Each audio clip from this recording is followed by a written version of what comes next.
അല്ല 2010-ലാണ് ഞാൻ സിനിമയിലേക്ക് വരുന്നത്. അപ്പം എൻ്റെ ആദ്യ സിനിമയായ ട്രാഫിക് സിനിമയുടെ റൈറ്ററാണ് ബോബി സഞ്ജയ്. അപ്പോൾ ബോബി സഞ്ജയ് ആയിട്ട് ഒരുപാട് സിനിമകൾ ചെയ്തിട്ടുണ്ട്. അപ്പോൾ ബോബി സഞ്ജയ് ഇങ്ങനെ ഒരു കഥ പറഞ്ഞു കഴിഞ്ഞപ്പോൾ ഇതൊരു ട്രാഫിക് സിനിമയെ ഓർമ്മപ്പെടുത്തുന്ന തരത്തിലുള്ള ഒരു കണ്ടന്റാണ് ഇതിൻ്റെ അകത്തുള്ളത്. അപ്പോൾ ഇതൊരു കൂട്ടായ്മയാണ് ഈ സിനിമ. അപ്പോൾ ഒരു ഈ സിനിമയെ സംബന്ധിച്ച് ഒരു ഹീറോ എന്ന് പറഞ്ഞിട്ട് നമുക്കിത് പറയാനായിട്ട് പറ്റില്ല. ഈ സിനിമയുടെ ഹീറോ എന്ന് പറയുന്നത് ഈ ബേബി ഗേളാണ്. ഈ സിനിമയുടെ ടോട്ടാലിറ്റിയാണ്.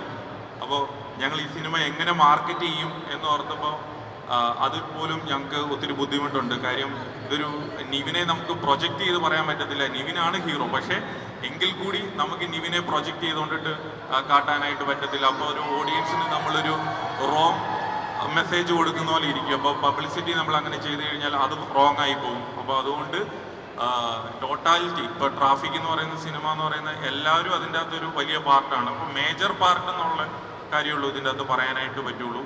അപ്പോൾ ഈ സിനിമ ഇറങ്ങി കഴിയുമ്പോൾ മനസ്സിലാവും എന്തുകൊണ്ടിട്ടാണ് ഞങ്ങൾക്കിത് ഒരുപാട് പബ്ലിസിറ്റിയും ചെയ്യാൻ പറ്റുന്നില്ല എന്നുള്ളതാണ് ഞങ്ങളുടെ വേറൊരു വിഷമം.